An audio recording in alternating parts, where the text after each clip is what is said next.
Welcome to Unit 12. So my husband's pretty used to the College Board's odd choices by now. He hears me complain about them often enough. But when I told him we had only one Impressionist painting on the list, he was genuinely shocked.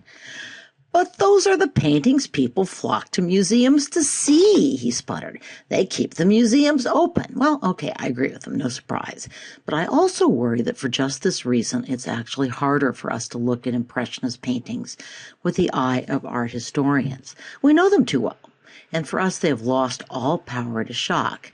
You'll feel shocked, I predict, by some of what we see in our final unit, but from our 21st century perspective, it's hard to see why the Academy turned its nose up at the Impressionists, why the Impressionists needed first a salon de refusés and then their own exhibits.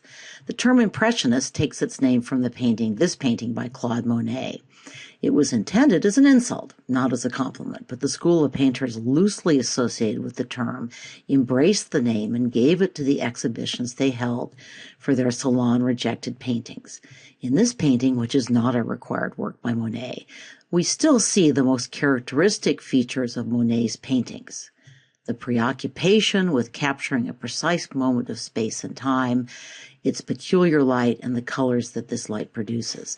It's precisely because the world was moving so quickly, because change was the order of the day, that Impressionists sought to freeze change in a moment and to capture change over time.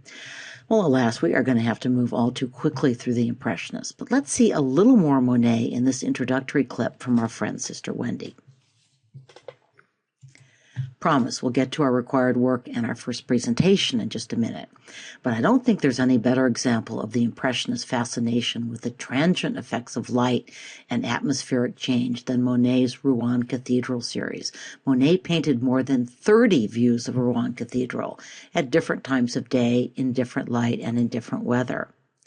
The building itself, as you can see, while ornate and fanciful, is very solid, but in Monet's paintings it dissolves into light and atmosphere. Okay, let's turn to our first required work and hear 4 interesting impressions, sorry, I couldn't resist, of this work, as well as a comparison with another work of the presenter's choice.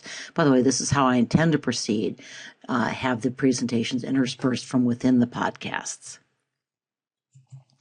Well, sometimes I'm going to add a few comments with the understanding that I won't know what observations the student presenter made or that you responded to in your discussion.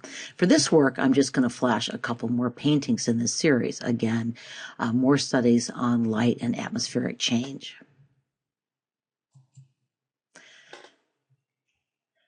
Now, this is not a required work, but I really wanted to include another Impressionist painting. The work actually has a more interesting and somewhat darker backstory than this cheerful scene would seem to indicate, and we've put a video up that would help you see that if you're interested.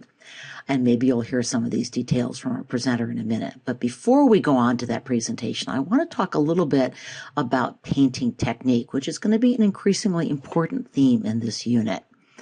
My apologies to the student presenter if I steal some of your thunder. So if the application of color in Impressionist paintings sometimes seems a little random, it is not. Impressionists studied and benefited from advances in optics and color theory. I'm going to talk more about this in my lecture on Expressionism and Post-Impressionism. So the Impressionists understood that white light was made up of all the colors in the spectrum.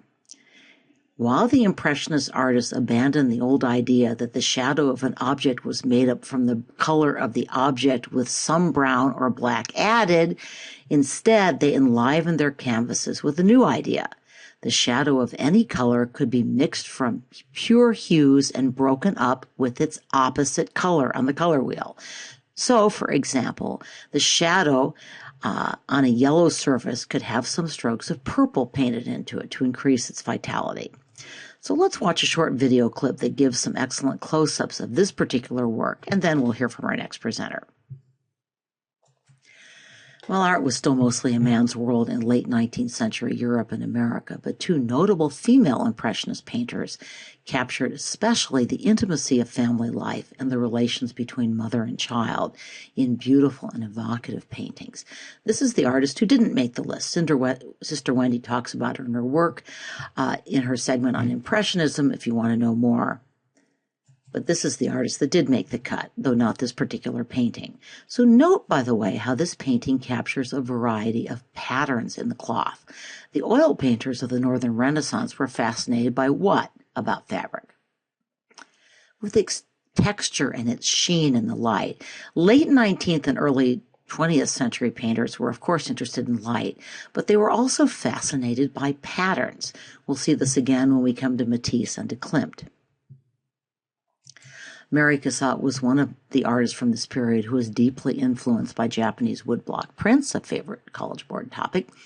Another painter who drew inspiration from this source was Edgar Degas, who was a friend and mentor of Mary Cassatt's, although he was a little disturbed and said so that a woman could paint that well.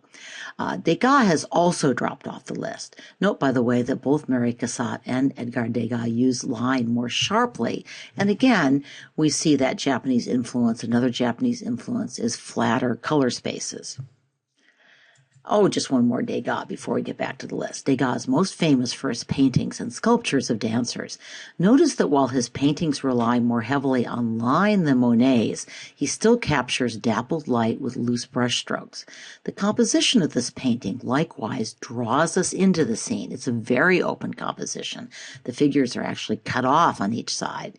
Moreover, notice how the wooden floor slants toward us, placing us right in front of the action. And by the way, this viewpoint, looking on from above, is very typical of Impressionist work, and in part reflects the influence of photography. Many photographs were taken from that angle.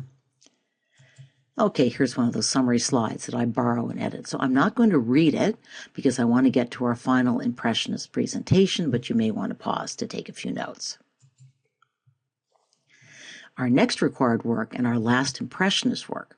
Note the technique. This is not a painting.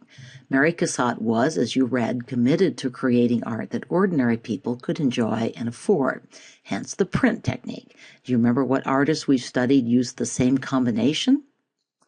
Goya in the Disaster of War series. So on to our next presenter, and then on to the Post-Impressionists.